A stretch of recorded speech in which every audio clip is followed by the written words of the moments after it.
Coming up now, we're going to hear from leaders in the news industry about how new strategies and approaches to workplace challenges can make positive change. Whenever we talk about workplace integrity, people say, well, show us some places where there's good stuff going on. And so that's the most important thing. Things that you can emulate, even if you're not a big organization, you may start small. So let's talk now with some folks who have good stories to tell. I want to start with Lauren Mayer, the President of Operations for NPR.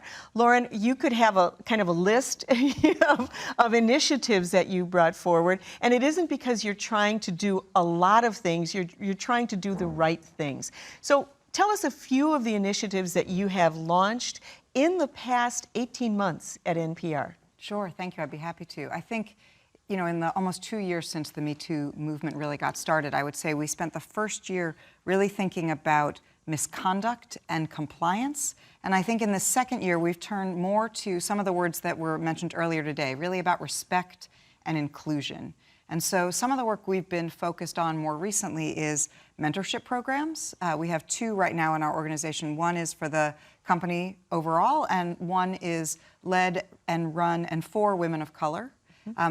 And then we've also been focused on more employee resource groups. We've had a real bubbling up of employee-led groups. One of the ones I'm really pleased about is the Women in Tech at NPR. Talk a little bit about that, because that's fairly new, right? Women in Tech. It is. You know, I think actually we formed a peer-to-peer anti-harassment support group about 1.5 years ago. And as part of that work, it brought people together from across the organization. And we had 2 senior women in the organization who were both in technology in different parts of the company and recognized in themselves a need for allies and resources and people to talk to, and thought, well, we'll start and we'll just open this up. And I think they thought, you know, maybe there'll be a handful of people around the company who might want to come together. Maybe 30 or 40 people will come, and we'll just see what happens. And when they put the word out that they were going to do this, the response was just tremendous. I'm not going to have the numbers right, but it was over 100 people came together, people who they hadn't even thought of as being really in the technology business, but who were eager for role models and people to help them develop their skills. And so that they've been really active. And the interesting thing about that is that even as we talk about getting more young women into STEM careers, that if you've got role models like this, because it's traditionally a male-dominated field, and the desire for so many people to get together to talk and to support each other suggests that they saw some things that could be done better. Yeah, absolutely. I think one of the other things that's been interesting about the group, because it's been so large, they created committees to do pieces of work. And they've really tried to empower the folks on those committees. And it's become a leadership opportunity then for a number of people around the organization just to think about, we're going to do some events. How do we promote and market them for people? How do we bring in speakers? So it has different ancillary benefits than I think we saw from the beginning. And backing up a little bit, you said there was a peer support group, which is also an unusual group. I don't know of another organization that has people have attorneys that deal with things, they have HR that deal with issues, but you've got a team of employees that coworkers can go to when they just want to, like, say, I'm not sure if this is right or wrong, can I run this past you? Yeah, exactly. I mean, one of the things we heard it this morning is you want to give people lots of avenues to share if they have complaints or they see issues. And one of the things that emerged early on in our organization as the Me Too movement got going was sometimes people, they just had a situation that made them uncomfortable, something that just didn't feel right, and they were anxious. They didn't want to go to HR and get somebody in trouble. They sort of were like, was that weird? Was that appropriate? Was it creepy? I don't really know what to do with it. And so we created a group of trusted peers throughout the organization that anybody could go to if they had an issue. And sometimes those issues turn out to be, you know, you should really just talk to your manager about that. And sometimes those issues are, no, that's misconduct. You need to go talk to HR, talk to our compliance office. And the people on that group can be effectively a guide. I often think of them as Sherpas. They can help carry, you know, sort of some of the load for you as you go through the more formal process. Now, if I were in risk management, right, I know, and full disclosure, I do teaching and training at NPR, but I know that idea came from the staff itself. They did. And you were in a position at that point, if you wanted to listen to the advice of anyone who said, you've got HR, you've got legal, why are you putting a bunch of amateurs in between them? That's risky. You could have said no. I had a lot of good counsel from legal advisors saying that this was really a terrible idea. Yes, I did. But I thought it was really important. We knew at that moment in our organization there wasn't a lot of trust in senior management. There wasn't a lot of trust in the formal processes. People didn't believe that it was going to work for them. But they did believe, they did have trust and faith in their peers. And so it was really important to create some pathways. And we tried to take that, you know, the feedback that we got on the legal side very seriously. And so we were very thoughtful about putting that group together. People applied. And then they went through some HR training to make sure that they had the right skills in mind. They meet regularly. We have sort of a compliance office, and they meet with the people there to talk about what they're learning and make sure that they're sort of, you know, part of the organization and everything we're trying to do to make a respectful workplace. All right. Let's put a pause on your list, and we'll come back because the list is longer. So it's almost like a tease, but wait, there's more. But let's go to Mizell Stewart from Gannett. Both in your work at Gannett and also with the American Society of News Editors now becoming the News Leaders Association. When is the effective date of that? In September? In September, yes. Okay. What are you seeing and doing?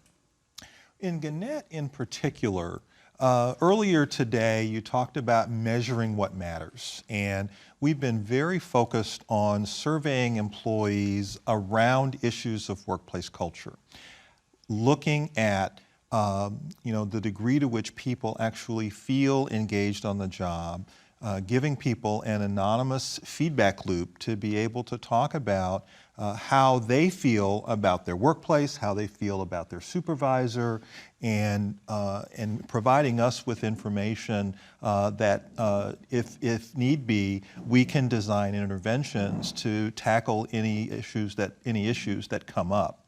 I think the other thing that we're doing is really deconstructing the power shift principles and being very targeted about training and interactions. So this summer we'll be launching training for all of our employees on how to become an ally.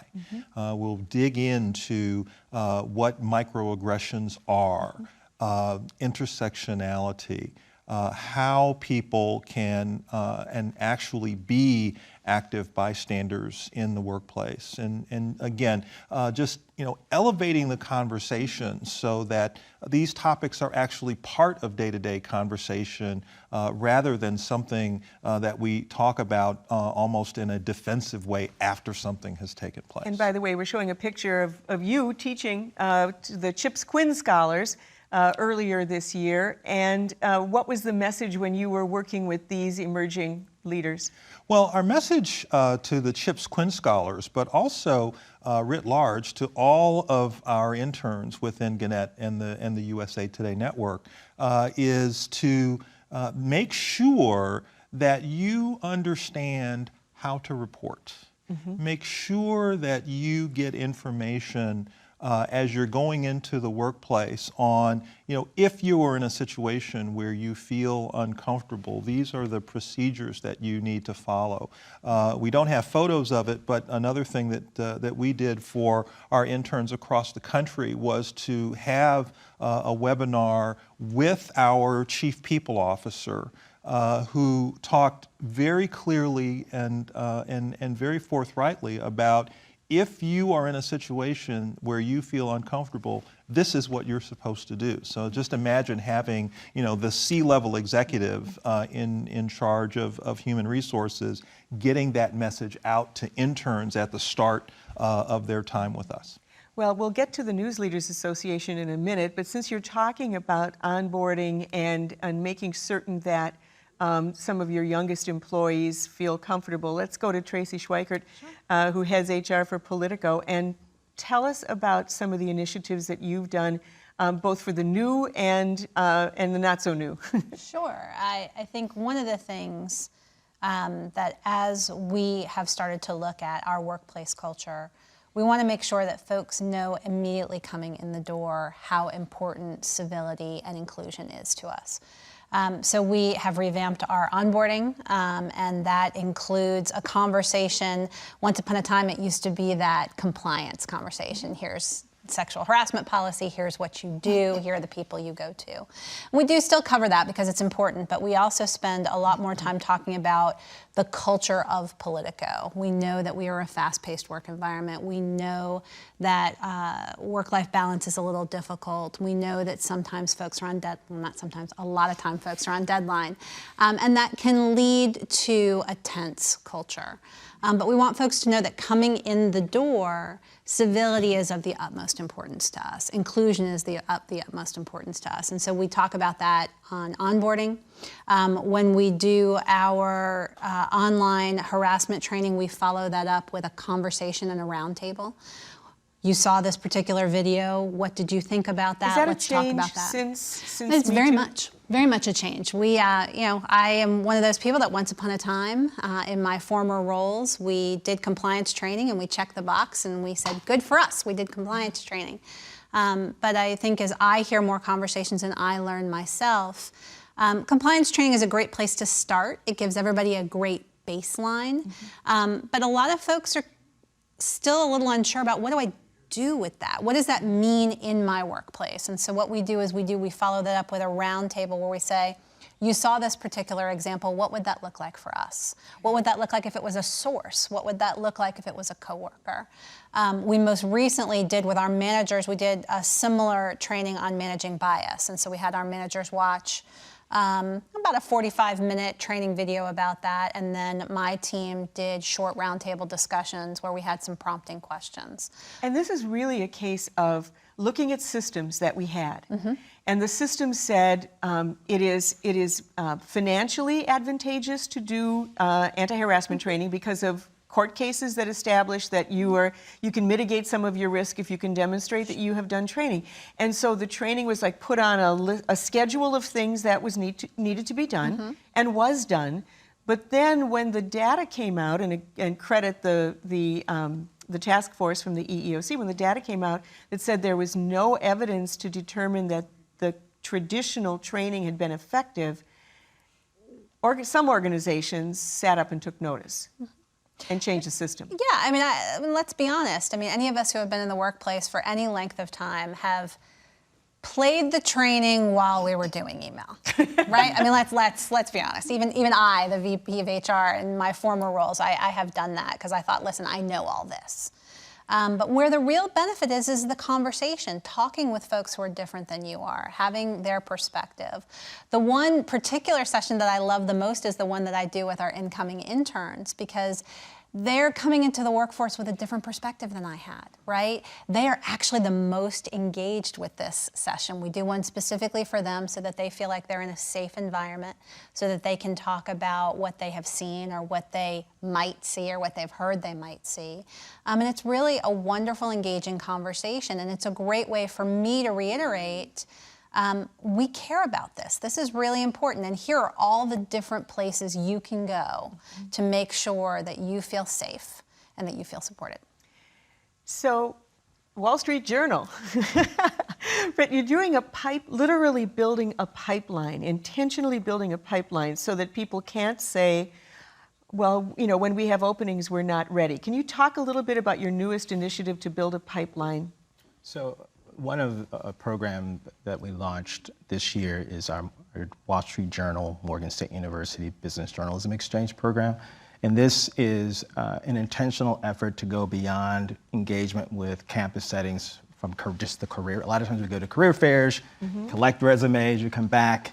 It's very much in the moment. Do we have jobs? Do we not? And then what really happens after that? So, and also too, it's more than just about us sort of showing up. And so with the Morgan State University, I have worked previously with Morgan State University when I was at USA Today. And so I was able to get to build a relationship with a lot of the folks there. And as we thought about who would be a good partner and looking at what are those areas within our coverage where we want to see more diversity. When you think about, you know, coverage of tariffs in China or policy in Washington, what does diversity look like, and where are those opportunities in the university settings where we can build some relationships? So So you've actually done an analysis within the paper of where you lack diversity on topical coverage. I wouldn't say it was a deep dive analysis, but certainly we've been thinking a lot about where are those areas where we find challenges when it comes to the hiring. Like, instead of oversimplifying, going straight to, we need to fill this job, why can't we fill this job? It's really sort of backing up and saying, what are those challenges before we even get to the job posting? And so with the Morgan State University initiative, we started with an HBCU because there's a lot of rich, great talent in a lot of HBCUs. But there's also the reality that a lot of HBCUs, there are some resource challenges there that a newsroom like the Wall Street Journal's footprint can certainly address. And so we looked at bringing folks in, the dean, Dwayne Wickham, and Associate Dean Jackie Jones into our newsroom. We had a really great conversation about what are the real needs from their perspective. And so we really boiled down to 3 areas of focus. One is, the importance of training, and training around the basics. I think I heard somebody mention that here. Really thinking about, from intensive writing workshops to investigative, how we think about investigative journalism, to even ethics, how we apply ethics in our newsroom. So training and sending our folks on their campus to really wrap our training around their existing efforts. The other piece of training is bringing, because we want it to be an exchange, so we went there as well. Our editor-in-chief, Matt Murray, who I have to say has been a huge champion of this program, visited with Karen Pensier, our managing editor, the campus, to really get a up-close look themselves of what was happening at the campus, and to really walk through what they're doing at Morgan State. Out of 102 historically black colleges and universities, 5 have actual journalism programs, and Morgan State is the youngest of them with an actual journalism school. I think they formed it in 2013. What was intriguing to us about what they're doing over there is their classroom to experiential learning there. And so the global outreach that they do with projects like in Cuba and other things, it was very intriguing to us that we really thought a lot of what they were doing aligned a lot with our global newsroom. And so between training and then the second piece was relationships. Let's face it, like, success is handed. You got to know people, you've got to build those relationships. It's very important. So we've paired 10 students that they selected with mentors in our newsroom. And this program is a year-long program, so it runs from the spring semester, and then in the summer, I should add, another training component is bringing a faculty member into our newsroom who's embedded in our research and development lab. So this summer, Professor E.R. Shipp, who's has an impressive journalism career herself, has been spending several weeks working on looking at how we deal with different audiences, and particularly audiences that may be underserved. And so she's working on a research project around that, and we'll take that back to the classroom. The other piece beyond mentoring is exposure.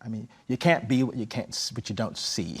And so making sure that the folks are being exposed to our newsroom setting. So we've had visits in our Washington bureau, one in New York. We'll bring them back in New York, and so we fund that. We funded the faculty member coming, and then we're learning as well. So the Professor Shipp will do a presentation. She'll talk about what her body of careers meant to her, particularly like the Tawana Brawley's coverage that she's done there all through her career. She'll talk to us and share things with our newsroom. So it's really designed to be an exchange and to make sure that we are wrapping ourselves more intentionally. Are there other So what would wild success look like? I know you've just launched, but if you were to come back in 3 years, what will have happened? Well, the next phase, what we're really looking at is we're thinking really carefully how we measure success with this beyond the surveys. I'm talking now with Dow Jones News Fund about, looking at how their test measures entrance into internship opportunities. So success to me is that these students are matriculating into internships, but then also jobs, right? And so and then also that we are building more of these kinds of partnerships. So this is a template for us. We hope to do a lot more of this. We hope to be rolling out another partnership in the spring of next year as well. So we're working with others. But that was success to me, is that we're building meaningful relationships. They're learning and understanding the importance of business lens on journalism. in that the feedback that we get on the surveys coupled with the measurement of testing. So you'll help them whether or not they come to work for you. Absolutely. I think that's a really important part. We didn't begin this outreach with the idea that these would be necessarily our Wall Street Journal journalists, but we felt that we have a responsibility, and we recognize that not every newsroom can do what we're doing. So there is a responsibility for us to help prepare students and to acknowledge where there are areas where we can be of great benefit and where these schools can be of great benefit to us so that we can learn in our newsroom. But you won't object if they come to work for you. Absolutely not. And how could that happen? What is the pathway? I mean, responsibly, we talked about what does paying your dues mean. What would it take for a graduate of that program to end up in your newsroom? Well, I think that, there's lots of different ways around. Obviously, understanding the journalism, right? And so some of the students' needs around how we approach it, I think the training assessments of how they do with the training, I think also internships where we have stakeholders in our newsroom who help with that selection process, who are involved. So I think the key is making sure that all the right stakeholders who have a hand in those decisions are involved in the process. Let's go to local television, because we've talked about some big organizations, but there's change underway at local television, at least in stations that are affiliated with Sue Ramsett, who is a general manager. Tell us a little bit about what you have been doing, because we've talked about workplace integrity training, and you were one of the very first trainers that we graduated. I was, and what a great experience that was for me. When I returned to my station in Davenport, Iowa, the first thing I did was share everything that I had learned and was inspired about with my management team, and we immediately set to work planning a larger workshop so that all of them could receive the training. And we also invited other gray media stations in our region. So we invited management teams from 6 other stations, and all of them showed up. And we had. Why did you do that? Can I just jump in? Yes. So you're there in the Quad Cities, and you've got your station, and you want to work first there. But why did you bring in general managers and station managers from other great television stations in the region? I guess I believe the message was just too good not to share, and I think building workplace integrity should not just be a goal for our station, it really needs to be a goal for our companies and for our industry. So I don't really see it as a competitive advantage. More so when we don't have workplace integrity, I think we've seen that we've lost a lot of good people who should be successful in this industry, and instead they've chosen other paths. And so if we're going to continue to attract the best talent, the best students, the best talent in our industry into our organizations, we have to be a great place to work. We have to continue being an industry that is great to work for. So a lot of people have asked us who created the curriculum, the workplace integrity curriculum, what is it like when it's delivered in a local television station or a TV or a print newsroom? And you're the person who's been doing it. There's the 3 modules of critical thinking, courageous conversations, and culture of respect and trust, which you, as others, figure out how to customize for your work. What is it like to bring people together, tell them we're going to have this workplace integrity? They don't know what's coming. They don't know if they're going to be told that they're doing things wrong. It's people who sometimes don't work together, don't even know, different parts of the building don't know each other well. What's it like? It was actually pretty wonderful. I think initially there was some hesitation, probably, even if it was unspoken. What are we getting ourselves into? What are we going to have to talk about at this? But hopefully I had the trust of at least the general managers who I invited, along with my management team. And one of the things I like to say is, look, I'm not pulling you together to tell you that I have all the answers, but it's important that we all get together and talk about this. And also, I'm fortunate to be surrounded by great male colleagues on my staff, also on our executive team. And I think it's important to say this isn't about a movement to get rid of men in our workplaces and replace them with female managers. It's about getting the right leaders in place. So once we get all of these leaders around a table and we get through those first few minutes, and the workshop integrity curriculum is very interactive, as you know. And so we talk about wanting everyone to have a voice at the table. This curriculum actually brings everyone to that table, and because we work through the critical thinking exercise. We work through some role-playing exercises about how to have those conversations and how to find the words. And so just by taking part, everyone who attends actually comes to the table and expresses their voice. We'll come back to some future plans, some other things that you've got cooking, but let's return to NPR to go through that checklist of even more activities that you have underway. You know, we spent the first year, we were really focused on a lot of the sort of making sure there were more places to file complaints. So we created an anonymous hotline, which we didn't have before. We updated our policies and our procedures. And this year, as we've talked about our priorities for the year, we've talked about bigger aspirational ideas. We have a cultural improvement roadmap. We had one a year ago. We have a new one this year. And the 4 broad categories in this year's roadmap are clarity, accountability, equity, and staff development. And so in some ways, these categories, they're really important, but we've gotten to the harder work. It was a little easier to say, like, oh, we're going to make a website, check. And so this work is really, how do we think about growing deeper training programs? And a little bit along the lines of what was discussed earlier, there's the basic level of compliance training. So we've moved to annual in-person anti-harassment training. But then how do you think more holistically about manager training, which I think is a very critical piece for our organization, and our training team has worked to develop a really robust curriculum there. And then how do you think about the cultural elements of training, things like unconscious bias? So trying to create a thoughtful curriculum that works particularly in a 24/7 news organization where people are under deadline. How do you make training something that actually people can incorporate into their days? That's been an important part there. We've talked about cultural assessments, but the homemade cultural assessment that you did early on when a negative story emerged in your organization was a listening tour. Yep. And I'd like you to just reflect on the power of a listening tour, what you think it meant to the organization, to them, and what you know it means to you. Yeah, thank you. For those of you who don't know, so we had a big crisis about a year and a half ago, and our head of news left as a result of that. And there was a lot of anger in the organization at the time. And so one of the things that I did, as Jill said, was I just held listening sessions. So I met with no more than 20 employees at a time, just around a very small table, and said, I just want to hear what's on your mind. I want to know what you're thinking about. I want to know what's wrong. Could I interrupt you? Mm-hmm. You volunteered to do this. This was not literally in your job description, but bad things happened. People were upset. You went to your boss and said you were going to do a listening tour, right? Fair enough?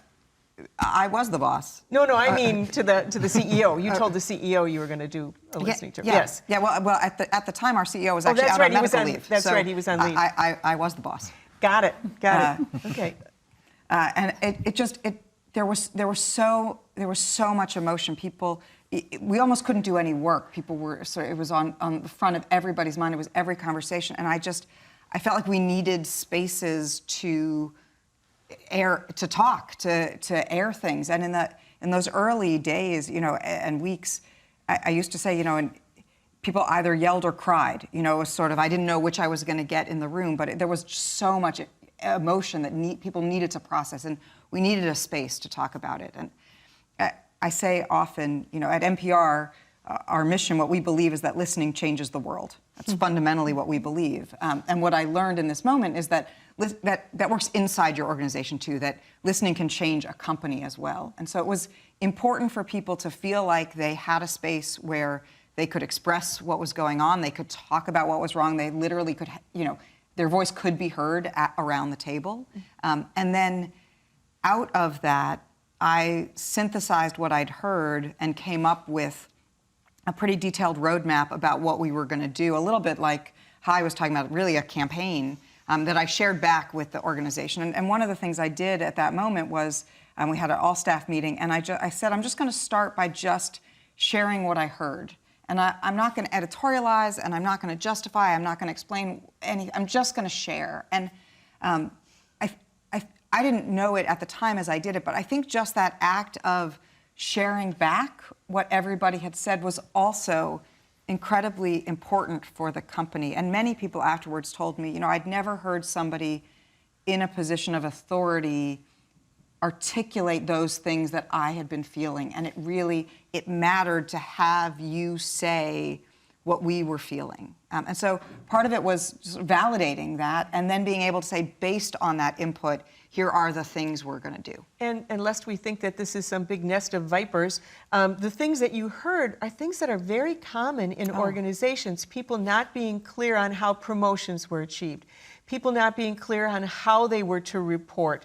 And if they did report, what happened to people who reported something that they thought was inappropriate.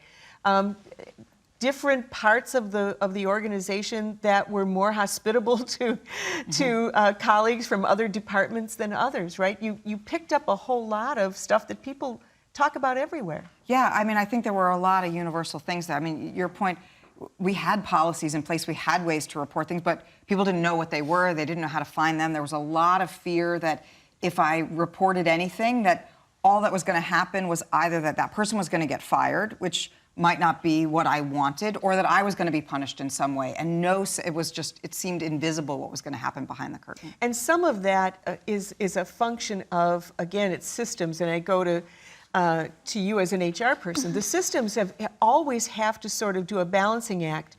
If you have put someone on suspension, you may not announce to everybody, and traditionally have not announced to everyone what the personnel decision was. And in the absence of knowing what happened to the person, people create their own scenarios, sometimes nightmare scenarios of what has happened. Yeah, I think that's definitely the case. And I think particularly in a newsroom where you have people who have been trained to find out exactly what happened, we have to be courageous enough to figure out what we can talk about, right? I have said to many folks, I said it to my team the other day, I said, in a time of change, I want you to always ask. Just know that sometimes my answer will be, I can't give you that information. I need you to trust me that I'm giving you every bit of information that I can give you. But sometimes I can't tell you everything you want to know, and that's unsatisfying. But I need you to trust that the system is working, and I will find ways to give you clues so that you know that we're not just sitting on it. We talked a lot, if I may, just about the balance of transparency and privacy. I do think in newsrooms in particular, there is just a desire to know everything and trying to articulate the fact that there are times in the interest of privacy, both for the person who might have been accused of something, but also for the person who's come forward with a complaint. They might not want everybody in the company to know that this has gone on. So you really it's a fine line. And in many cases, when we don't explain those things as managers, people, again, fill in the blanks, because one manager may have told people something because all of the conditions were right. The person who had brought the complaint said, yes, go ahead and tell people. And, but another one you haven't. So people only know the general outlines of stories. So it becomes really important for the leader in the organization to say, here are the things that we are always balancing. When you don't hear something, it could be for these reasons. Don't assume the worst, right?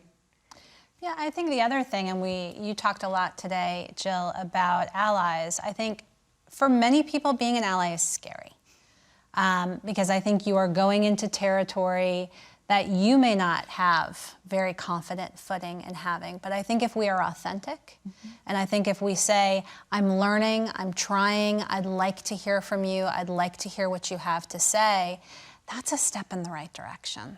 It really is. And I think where we get stuck are managers with good intention that say, you know what, I don't have all the answers, so maybe I shouldn't say anything right now.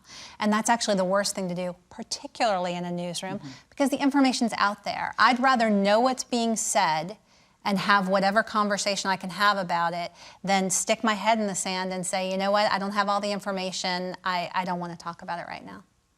Maisel, you and I both volunteer to teach in the ASNE News Leaders Association Emerging Leaders Program, and I've heard you say many times to the participants about the need to be able to tell a very talented person that their behavior is unacceptable, and to do so in a way that, if you're lucky, keeps the talented person changing his or her behaviors and supports the best possible outcome. Can you say more about that and share it with people the way you share it with the emerging leaders? Well, I love the framing that we use within the Power Shift Project, courageous conversations, because in essence, that's what they are. You have a star player who is, extraordinary at what he or she does, but happens at some point to do or say something inappropriate. And how do you have that conversation in a way that preserves their dignity, but at the same time it makes it really clear that this behavior was out of line. Mm-hmm. And so what we talk about is not coming over the top, quote unquote, but gently and persistently calling out that behavior in a way that says, there might have been you might have put that wanted to place that in a different context or put that in a different way. Do you realize what that statement might have meant to someone in that category that you were referring to? And again, you're not putting people on blast as much as you're saying to them, you may want to say that in a different way, or are you sure you intended to express it in the way that you did? And a lot of what we're hearing is, even as we work on sexual misconduct, this whole idea of incivility, where people who believe that as protectors of great journalism, right, they have then the license to sanction those people who underperform in its service, and they do it loudly and they do it sometimes cruelly. And getting to establishing the part about we do want good journalism, but you're not helping us get there this way is really important.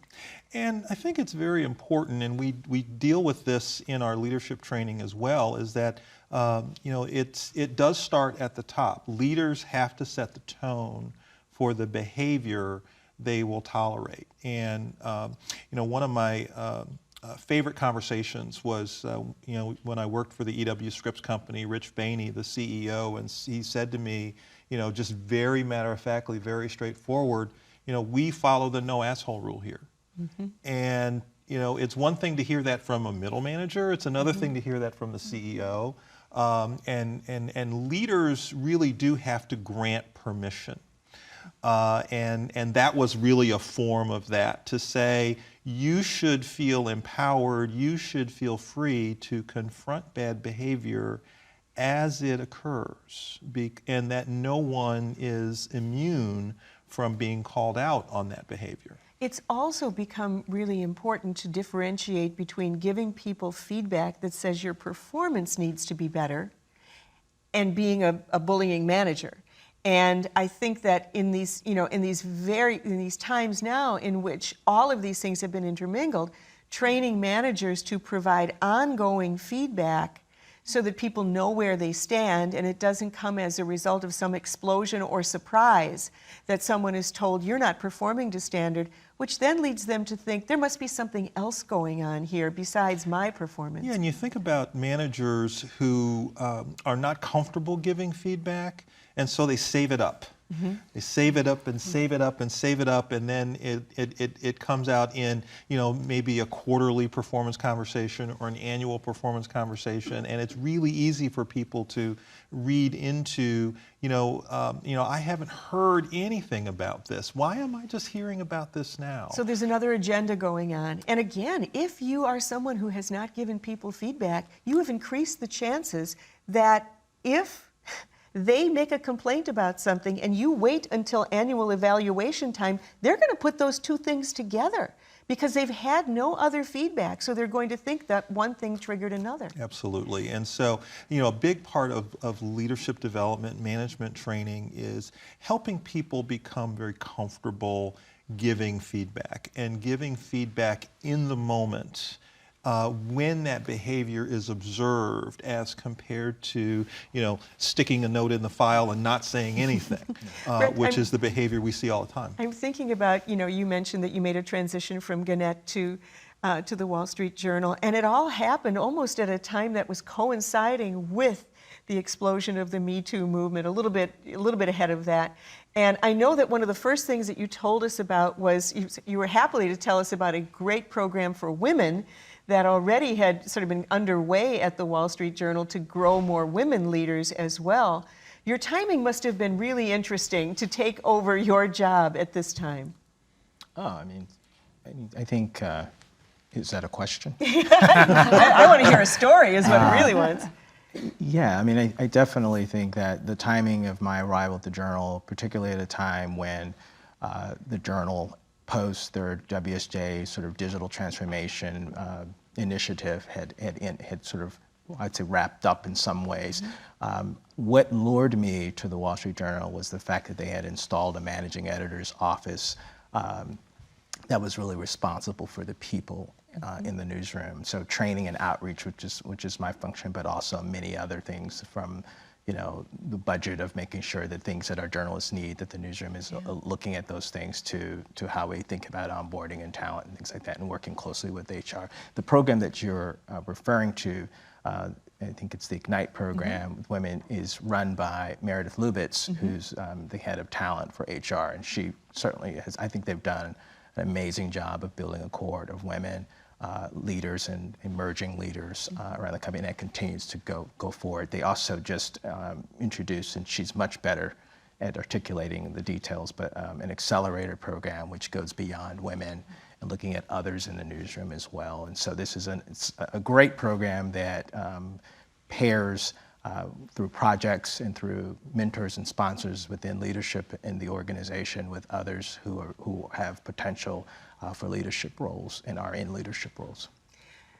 Sue, when you've put people together in a room to talk about harassment, discrimination, and incivility, and the pictures that we saw, there were a lot of guys in the room.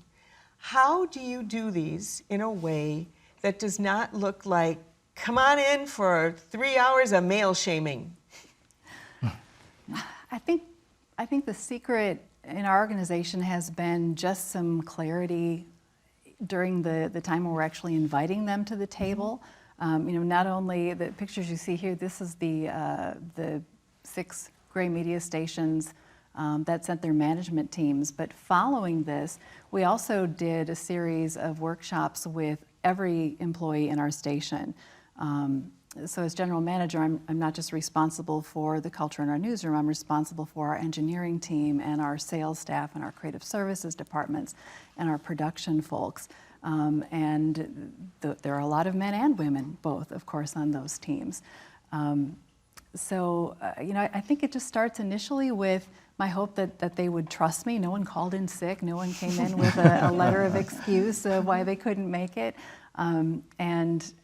If I would look back at the way those groups of people interacted that day, there was equal participation from the men and the women, and I heard great things from everyone, regardless of their gender, but also regardless of what department they worked in. So by setting the values and goals we want in our workplace, it really kind of levels the playing field. It's been my experience that because it's small group conversation, people have a chance to sort of preview their ideas and things when we're doing these group exercises.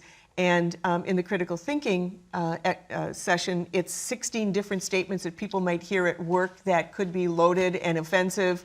But there's things we hear all the time. Right. And it's interesting because people start analyzing those in the small groups together. And it's been my experience that the guys are just as willing to raise their hands and say, well, let me tell you why. If you say it's just a first offense, the word just minimizes everything that's happened, right? Absolutely. And how I know it's working is not only in the conversations that I hear in our workplace, but I found members of my staff take great pride in shooting me an email or picking up the phone and letting me know they were at maybe a meeting in an organization outside the station, and someone said a statement like those we go through in the critical thinking exercises, and they'll say, so I knew that I could step in and say, Well, what did you mean by that exactly? So I know it has, again, it's not just about having managers doing the thinking, it's about having every member of our team doing that kind of thinking. And you and I together led the critical thinking exercise for about 100 people last week who were television news anchors and producers. What was your take on the response in the room? I think it's really empowering for people because, as we've all admitted, some of those things on the list of statements that we go through, we've heard those, or maybe we've said those in part, and then we pause and we think, well, something about that just doesn't sound right, but I'm not sure what to say, or I'm not sure how to break it down. Like a statement of, if someone says, well, hasn't this person dated other people in the workplace? As though that would be a reason why we shouldn't be concerned if they're making a complaint now. Absolutely. Or saying, well, this is a he said, she said kind of thing, and what's the problem There's nothing with that? we can do, or is there? Yeah. Or it's not a legal offense. Well, do we know that? It really makes us search for our own bias and logic and alternative statements. And that's something that really everyone is capable of doing. I think journalists are more wired for that, probably because we're taught to question.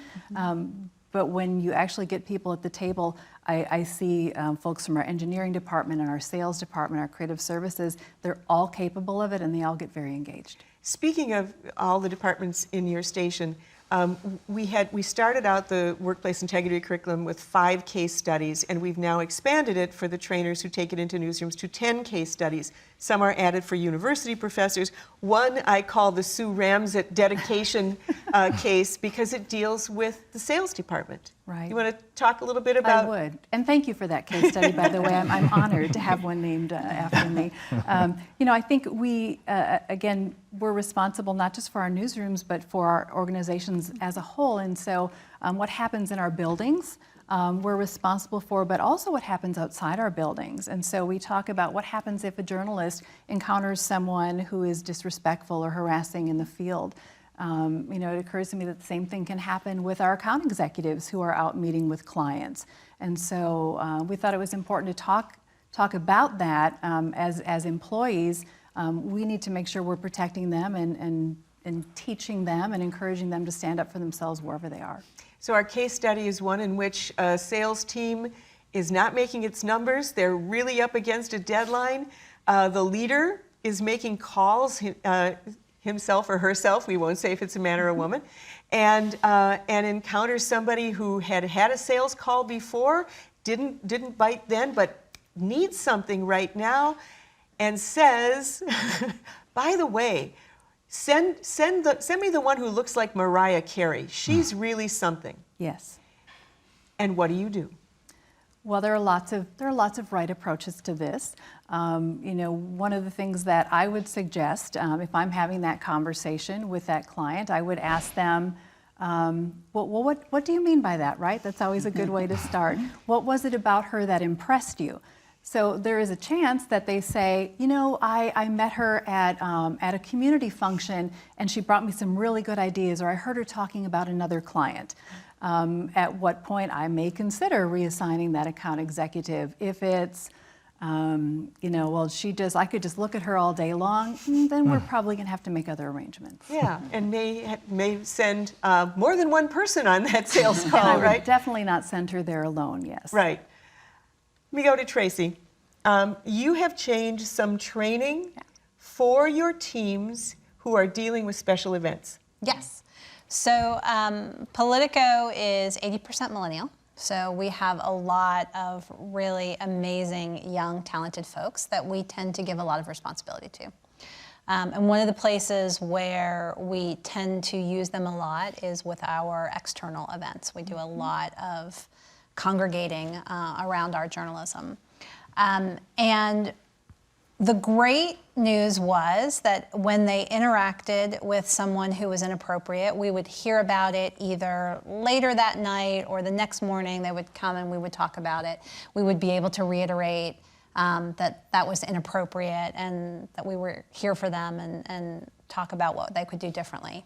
But what was really concerning to me was we didn't have something in the moment, right, as it was happening to really protect them. And so it felt like an afterthought. what we decided to do was to use a program that we had heard about via the EEOC's report that a restaurant chain was doing, and it was basically a color-coded yellow, orange, red type of a system. And the way that the restaurant used it is they used it specifically for their servers who were dependent on tips, and so there was a power differential there with their customers. If a server had someone at a table that made a comment that made them feel uncomfortable or gestured to them in a certain way that they got a creepy vibe, for lack of a better term, they would report to the manager on staff that they had a yellow table. And the manager in that moment would say, "Do you want me to take the table for you?" And the server could make the call right then and there. "No, I'm going to continue to take the table," or "Yes, I'd like you to take over for me." If the customer either then continued or they escalated, perhaps they touched the server, perhaps they asked the server out or made a comment that was inappropriate, the server could then call an orange. And at that point, the manager would take over the table, but would make sure that the server still got the tips, right? If you're anyone who's waited tables know that the tips are a big part of your compensation. So there was no negative repercussion there.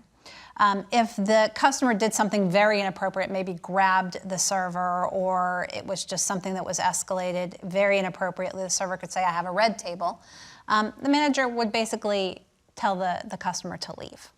And what we loved about that program is it put the power in the hands of the individual in that situation. And again, because I had a lot of early in their career folks at these events, we wanted to make sure that they had the ability to do that. And so what we did was we created our own yellow, orange, red.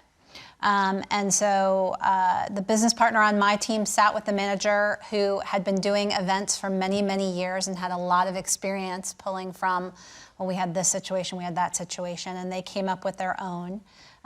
We then presented it to the team, and they further refined the list. I actually kicked off that event so that they made sure that this was something that had executive level support and that we very much wanted them to use it. I should point out that we put this in place. We worked backward from the White House Correspondents' Weekend, because we knew we were going to have a lot of events that weekend, many of them involving alcohol. And we had a particular situation at an event prior to that that was an event that involved alcohol, so we wanted to make sure that we had it in place. So we made sure that we had everybody trained up to this weekend. I am happy to say that we got through the weekend with an occasional yellow, but no real orange or red situations. But again, what was great about it is we are then talking about it as yellow and orange and red, because the other thing that we came to realize was sometimes calling an action, I was touched, I was groped, someone said something inappropriate, that in itself made the individual feel a little less powerful. But using the colors, I could very, very clearly say, yep, it was an orange, and I had the power to do something with that, and manager could come and take back if needed to be. And it also really demonstrates to the staff, you've got a system in place, you've anticipated the issue, and you really care about them.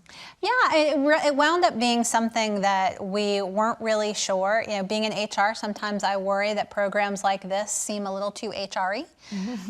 But it was something that the staff very much embraced. We had a great conversation because both men and women had situations that they had been in that had made them uncomfortable, and all of them felt collectively like they had power to take control of a situation and to really take care of themselves.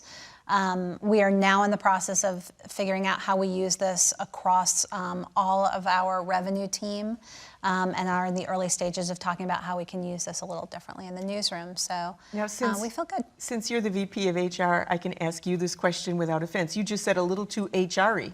Yeah. What is a little too HR-y? So I think sometimes programs for programs' sake. Right. I have spent my career working with very smart folks who had great programs that they read from a book, or that they heard about from another organization. I think, for example, all the different things that we've talked about today have worked for the organization because they were specific to the organization. And what I mean by a little too HR-y is I'm just going to pluck that program and insert it into my organization. I think any of the things that people have heard about today, take the pieces that work, go back to employees, managers, folks throughout the organization, figure out what language works better for us, what examples work better for us, and really make it meaningful to the organization. Well, in your work in training, that you also know it's many times what people are asking for. There are some things that we have to require because they're legal, because they help us keep our broadcast licenses or keep us from getting sued. But then there are just the things you want to know that people want. I completely agree. For training and outreach, I mean, when I came to the Wall Street Journal, I took nothing from USA Today, my background there, to implement at the Wall Street Journal, because it's a very different audience. My two North Stars for training and outreach have always been, 1A, get a sense of the strategic mission of the organization, and then it's the engagement. The listening you mentioned, I take out the word tour because I believe that it's ongoing engagement. I have to continue to talk to my newsroom, one-on-ones or groups, to get a sense not of just what do we need, but what's working that we should be amplifying. And I think that's what has made our training program successful, and now that carries into outreach, bringing, for example, the Morgan State University partnership, bringing them in and really listening to what are the real specific needs and how can our newsroom resources marry with those, and what are the specific needs of our newsroom that your campus resources can marry with. Well, I was speaking at a conference once and talking about training as something that there's a hunger for, and then the questions and answers time came, and the one person said, well, if people are so hungry for it, how come we schedule it and nobody shows up? And I said, that's a very real concern, but many times it's about how you determined what people were going to learn, whether they had any say in it, the time of day you scheduled it, whether you actually worked with the people who directly supervise them so that the work product, the day's work could get done.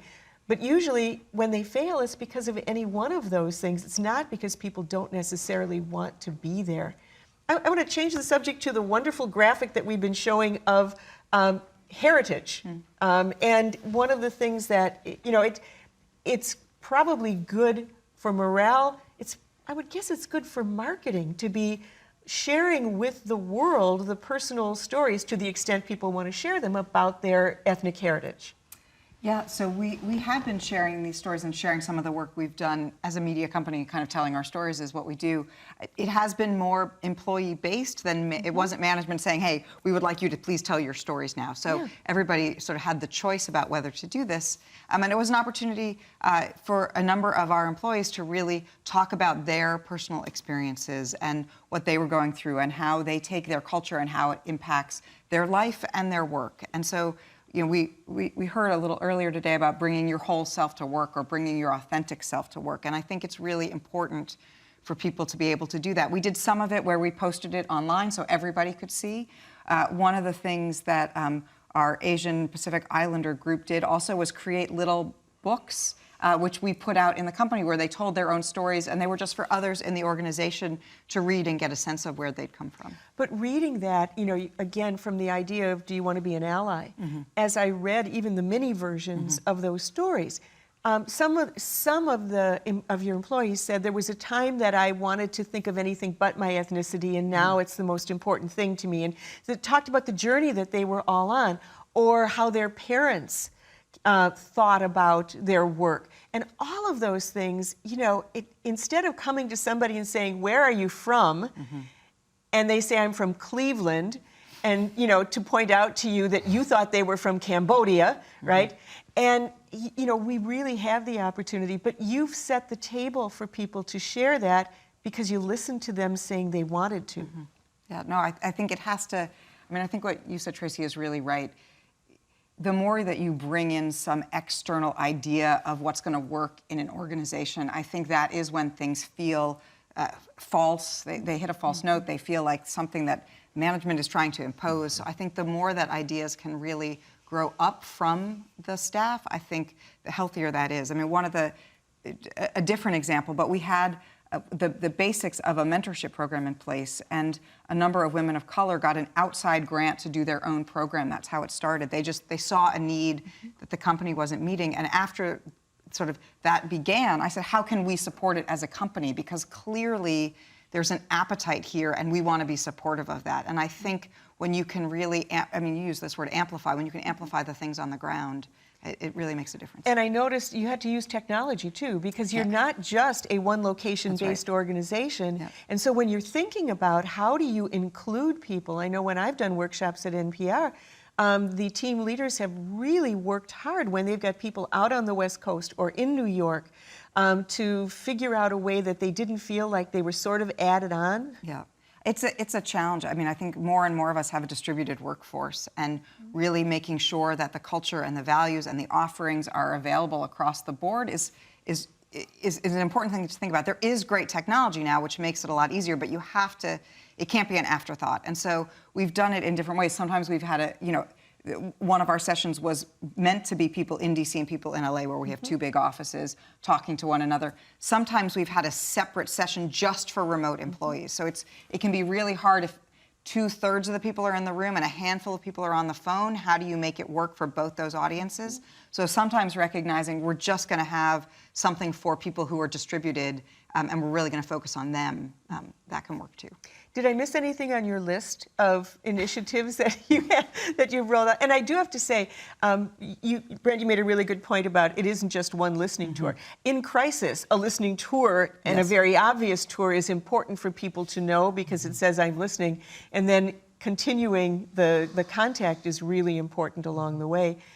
Anything else on your... Just about facts and measurement. So one of the things we did early on was there was a lot of emotion about how people felt, but we didn't really have data behind it. And so we did some important work to do a climate survey so that we had some more information about how things were working in the organization, if there were hotspots, if there weren't. We did a pay equity survey, a study to really understand what was going on. I think those things really matter. And then setting top-line company-wide measurements around the culture that we report back quarterly to our board, that we share with the staff. I think those things make a difference. You have to keep reminding people how important these things are. What I see, and again, revealing that I'm a part of it, is the importance of giving a voice.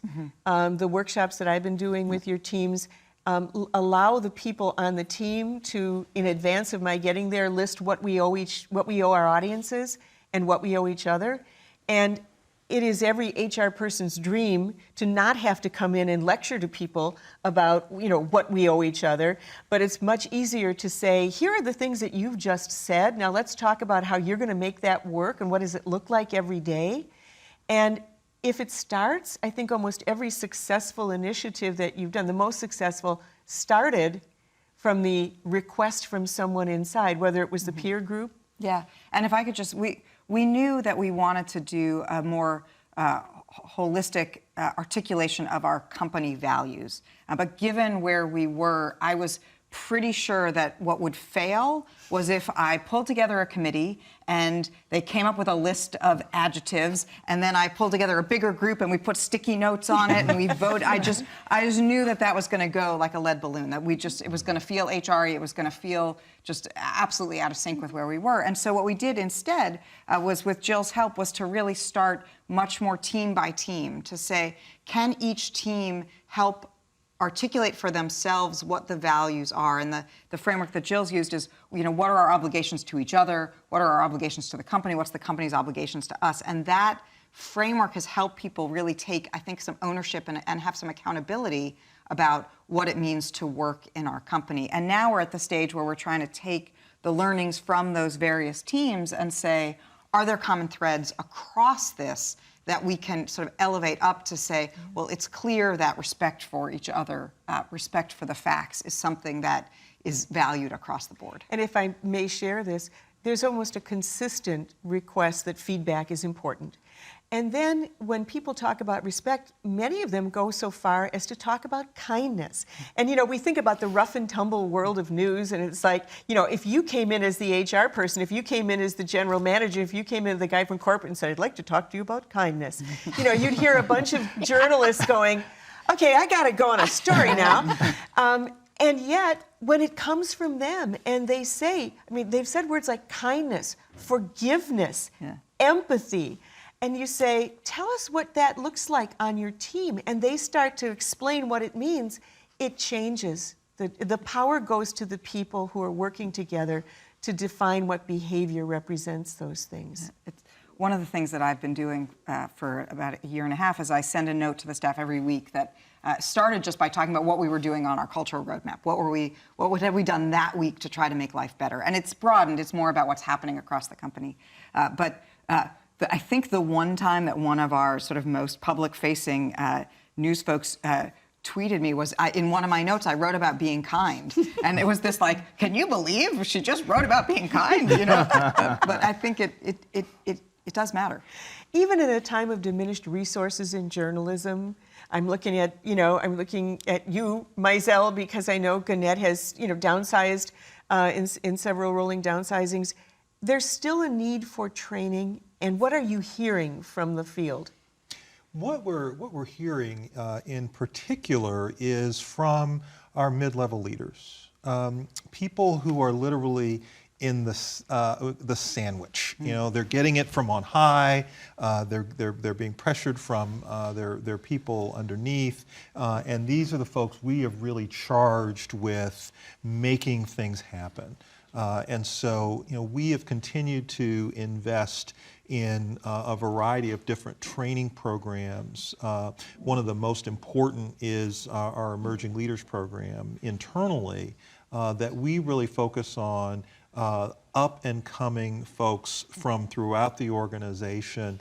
How do we make sure they have those nuts and bolts leadership skills, a grounding in emotional intelligence, exposure to the concept of workplace integrity that enables them to be effective when they're leading their newsrooms. Our frontline folks increasingly want to have that sense that their managers are helping them grow. We're now even looking at all of our onboarding processes and trying to say, okay, how do we use our onboarding as literally a first exposure to nuts and bolts training for everyone who comes in the organization? Because one of the things we've realized is that the faster we are able to help people, whether they are very early in their careers or very senior, the more that we're able to help them truly become a part of the organization and feel like they can make a contribution, right away, and aren't trying to navigate blind spots of the stuff they don't know. We think that will have a positive impact in terms of engagement and then long-term retention. People who teach ethics know that you can run an ethics seminar, and unless you do it for free, a lot of people don't show up. We've learned that from the many years I worked at the Poynter Institute. But then if something goes wrong, you get a call, how soon can you be there? Can you do some custom work for us? Having said that, in 2017, things were on fire. And we were ashamed, and we were looking inward, and things aren't on fire right now. So just as previous years we heard people use the term diversity fatigue, which was like sort of awful to hear, because to me it's just a sign of failure. It's like, you may be fatigued, imagine what it's like to be the person who's been underrepresented all this time. But where do we stand right now? And should we stand down? Are things okay? I don't think they are. No, I don't think we're okay. I mean, I think, all we have to do is to look at the headlines that greeted us over the weekend about, the latest round of tweets coming from the White House and the reaction that people have had to that. We have, the man from Ohio who was, convicted in federal court of the attack in Charlottesville, where he ran his car into a group full of protesters. Well, he's going on trial in state court yet as we speak. I would actually say that these issues are even more in the forefront societally than you know, in years from my perspective. And just because we don't have a Me Too in a newsroom that is you know, evident at this moment doesn't mean that there are not opportunities to continue to raise consciousness in our workforces and indeed in society about how we come together as people and how we satisfy you know, what I love about the concept of workplace integrity is, you know, how are we giving everyone an equal chance? How are we providing opportunities for people who have historically been denied them? How are we creating the kind of workplace environment, and then by extension, the kind of society where no one is marginalized? Sue, the very first Power Shift Summit was very powerful, and I think everybody who's here was there, and except you were joining us by a distance. You were in your office in the Quad Cities. And I think about that when I think about the impact of what was going on and how it motivated you.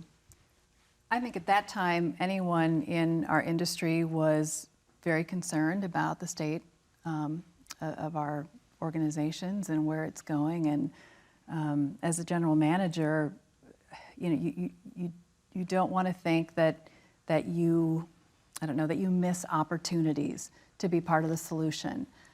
So for me, I really couldn't turn away that day, and I had pages and pages of notes and just things I wanted to reach out and ask you, and books I wanted to read.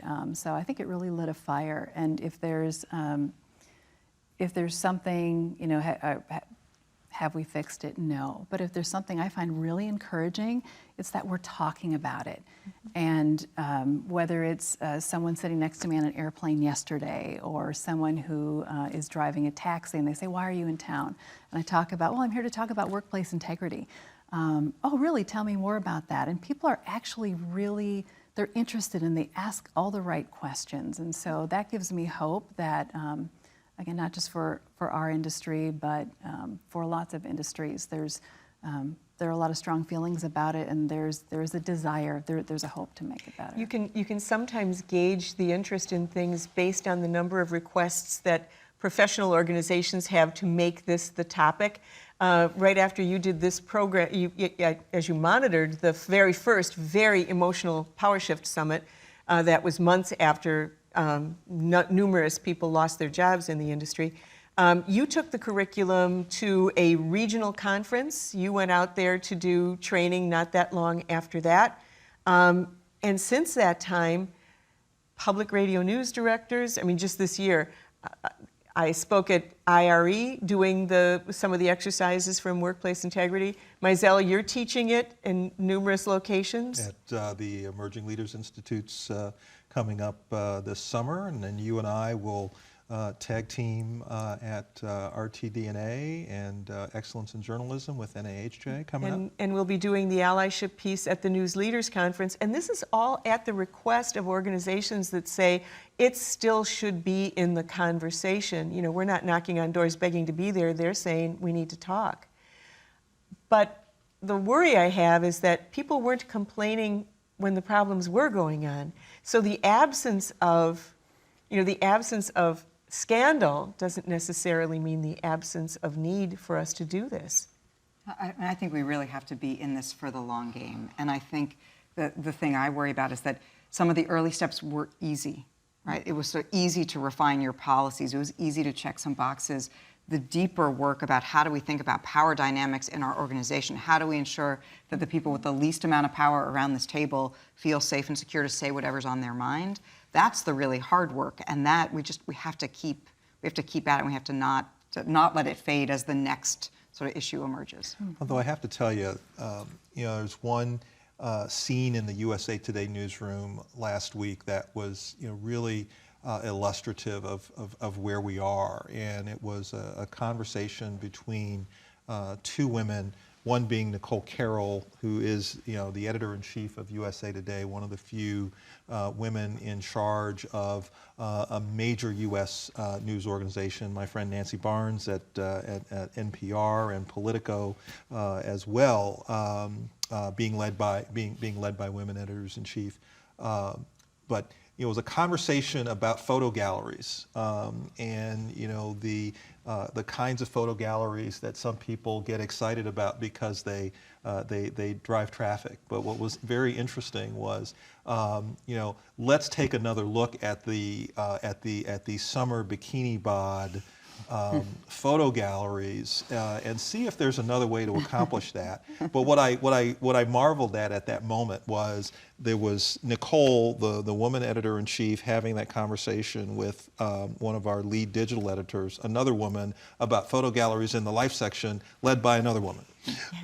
And it's still important to have the conversation. It's still important to bring these issues to the fore, and it was great to have that proportion of female leadership. But I think the topic just illustrates how we all have to be vigilant about the images that we portray and what we do. I think what's also interesting is that female editor-in-chief didn't just unilaterally make that decision, and I think the idea that there were other women also points to the fact that it's not a monolithic kind of situation when you think about women or when you talk about other communities that you want to bring to the table. So it's a really good example of that. You look at the LA Times Nipsey Hussle coverage, which I think was such a great example. It all started, and this is sort of the virtuous circle, it started here as they were doing the Free Spirit Awards, when a powerful woman, Ava DuVernay, does this tribute to the LA Times coverage of a man she cared deeply about. And I know that the majority of the people in the room were probably not people who had downloaded his music. They had not known him previously because they're from different parts of the country, and it may not have been their style of music. She made his life meaningful in this room. Then she talked about the coverage, right?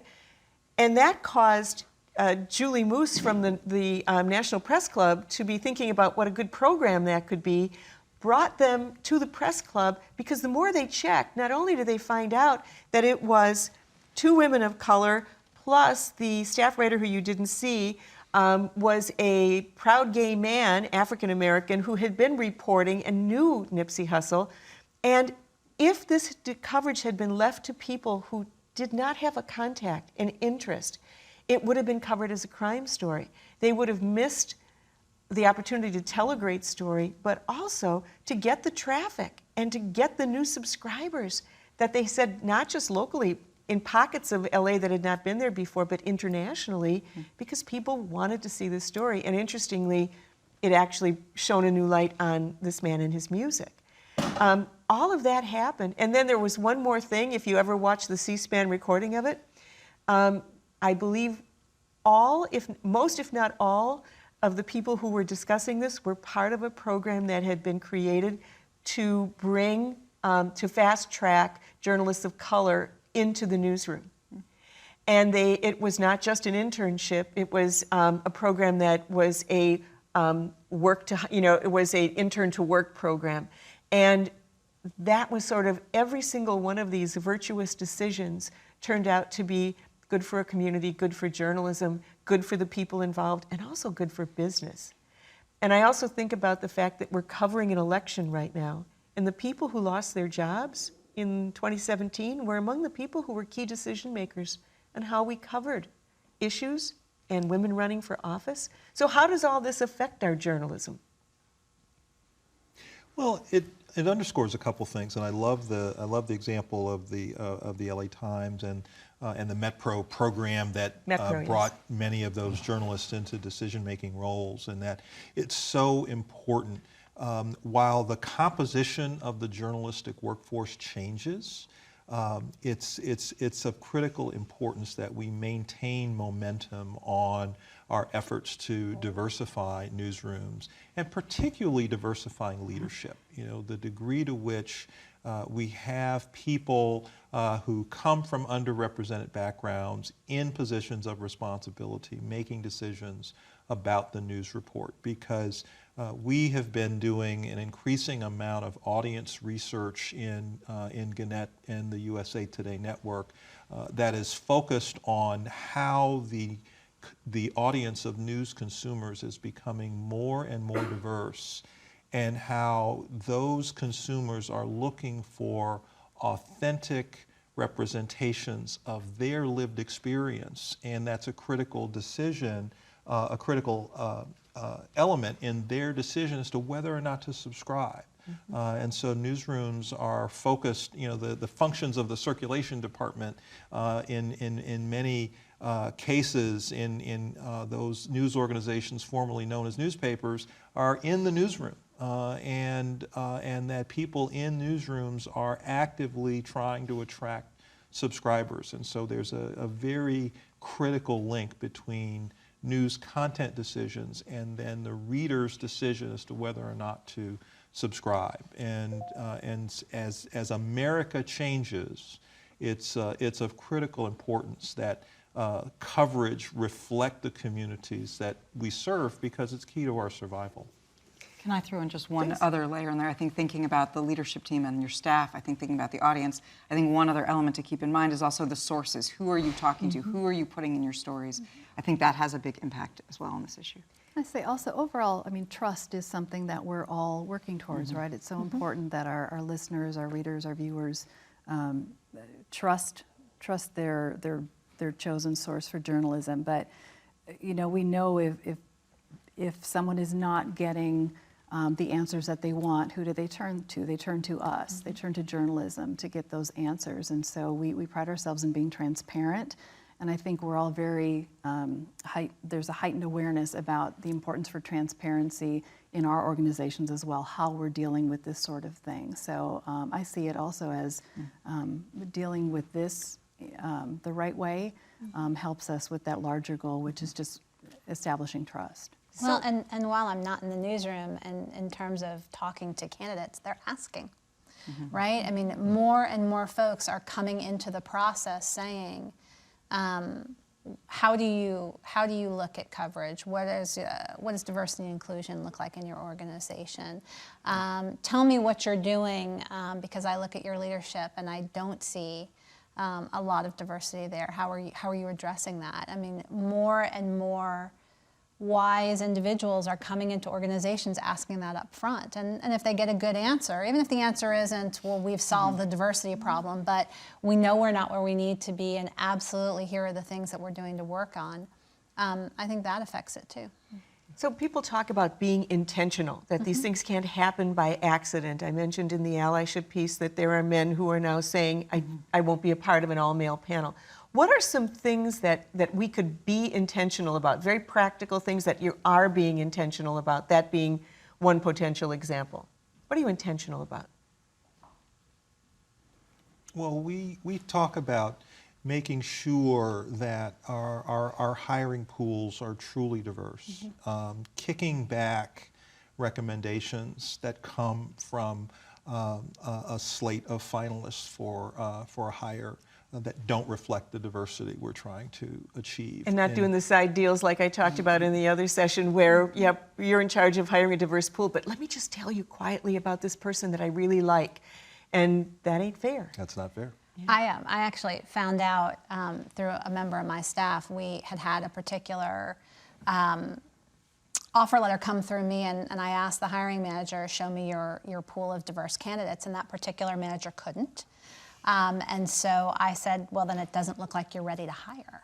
And unfortunately, that position stayed open a little longer, and I'm sure the journalists on that team were probably cursing my name. But what I found out was later that week, 2 other editors came to my team and said, I hear Tracy stopped a hire because there wasn't a diverse pool. I think I might have an open. Can you start helping me pipeline? Wow. And so that one act, while I wasn't able to really do what I wanted to do with that hire, because unfortunately it just took us a little longer and there was pain for everybody else, other editors around noticed that was important and jumped on we had been offering everyone the opportunity to help them pipeline a diverse pool of candidates, and those particular managers were like, I don't want to get caught there. Everybody eventually gets the message, but it takes an action like that. It takes kicking something back and having another manager experience the pain of having that kick back, and then others around them will get the message. So you are so intentional about workplace integrity that you're willing to train your competitors. Absolutely. Talk about that. You know, we've already started conversations in our market with some other community leaders about the importance of providing this workplace integrity training to lots of media organizations, radio, our local newspaper, our competing television stations. I've also invited some executives from our local sports team and to some of the station trainings we've done. And you know, I find that the feedback on it, everyone believes that it's important. So I think the more that we can spread that message in our communities, the better off we'll all be. Again, it's not just about our individual organizations, it's about our industry as a whole and keeping good people. So stay tuned on that. Brent, you were going to say something about intentional. I was just going to add, I mean, along the same lines of thoughts, even after the pool has been slated and they come into your newsroom, I think even that experience itself, like what story are we telling with the people that we line up to talk to folks who are interested in working in our newsrooms. I think that is another piece of it too. Sometimes that once we get them in, and we sometimes don't give as much thought and intentionality to what does that experience look like, what's the follow-up experience look like to ensure that the place is welcoming of different kinds of backgrounds and experiences. And many of you have been involved in planning conferences or planning group activities where you're going to bring experts in. What are you intentional about there? It's you know, you mentioned earlier the example of the great example of allyship, where you know a man will ask who else is on the panel, and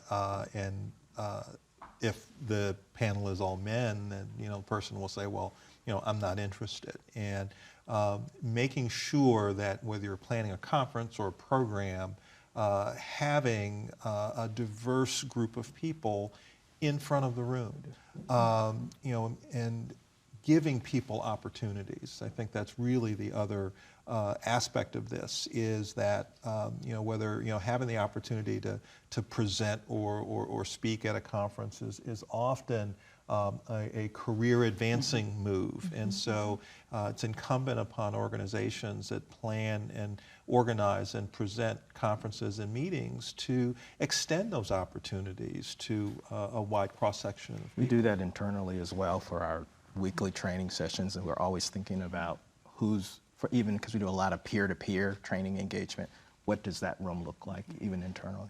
When I worked with the Weekend Edition team at NPR, one of the young producers talked about how much he appreciated Lulu Garcia Navarro's whiteboard exercise. And she said, "You do?" And he said, "I really do." And her whiteboard exercise is that they, at the end of a weekend show, look back at the variety of voices and experts that they had to see if they are actually expanding the universe of guests they have, if they're diverse.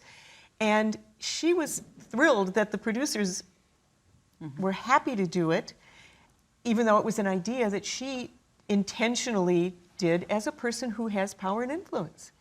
And so we've got, at any level that we are, we have the ability to do that. And they're doing pretty well, by the way, for people as people listen. Anything else anyone wants to add as we wrap?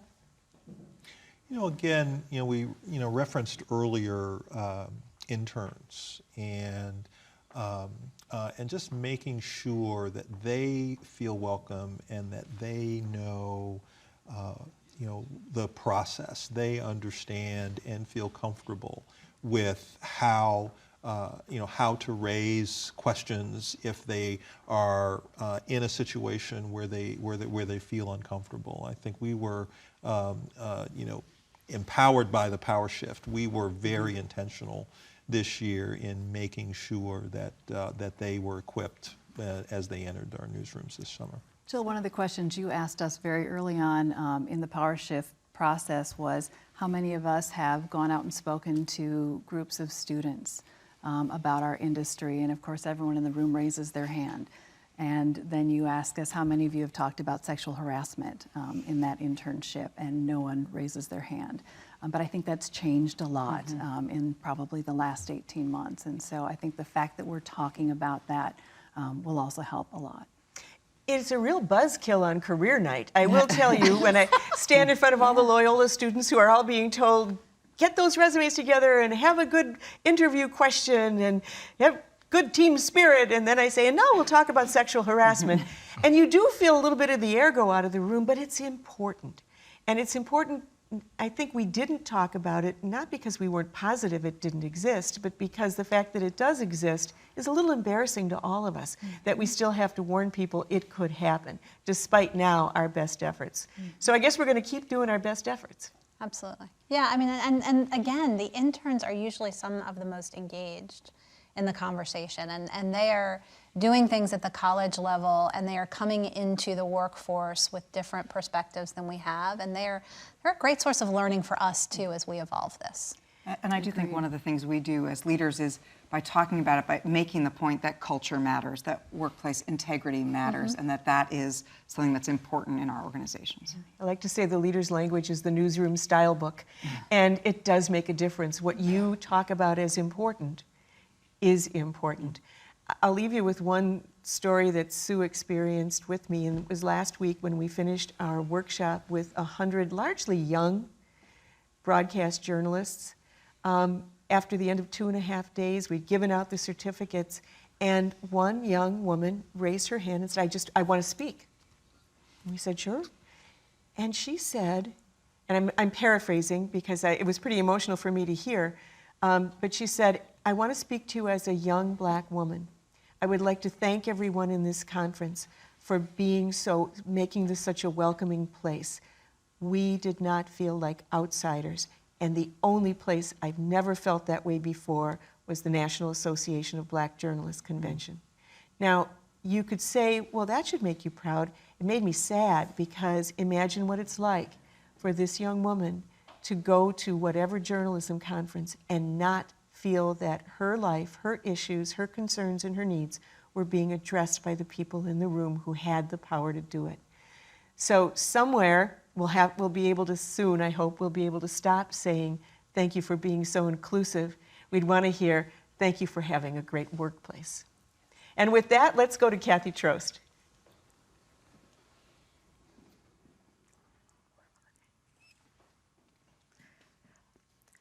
What an extraordinary conversation that we've heard today about the really important issues that we all care so passionately about.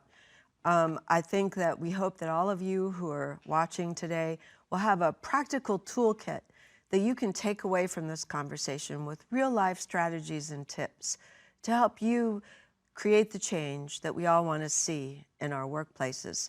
We have a lot of thanks to give today, but before we do, we want to give you one last reminder about the workplace integrity curriculum. We say this often, we say this loud, but our goal here is to create environments free of harassment, discrimination, and incivility, and filled with opportunity, especially for those who have traditionally been denied it. And the 3 remaining workshops this year include August 15, 16 at Santa Clara University in California, October 16 and 17 at Loyola University, Chicago, and November 12th and 13th right back here at the Newseum in Washington, D.C. We want to thank all of our experts today for sharing their wisdom about how all of us can become better leaders to create real cultural change in our workplaces. Thanks to Hy Feldblum for sharing strategic advice and action on leadership solutions. Thanks to our panel of experts, Brent, Lauren, Tracy, Sue, and Mizell, for sharing new strategies and fresh approaches that they're bringing to their own cultures, which might help yours. Thank you to Jan Newharth, Freedom Forum Chair and CEO, whose vision truly inspired our work. And thank you to Jill Geisler, our guiding light, who created the Workplace Integrity Curriculum and who continues to lead the way on how we move forward both at the Power Shift Project and in the media industry, on creating real transformational change that results in safer, healthier, and more diverse workplaces, and in the end, better journalism for all. Thank you.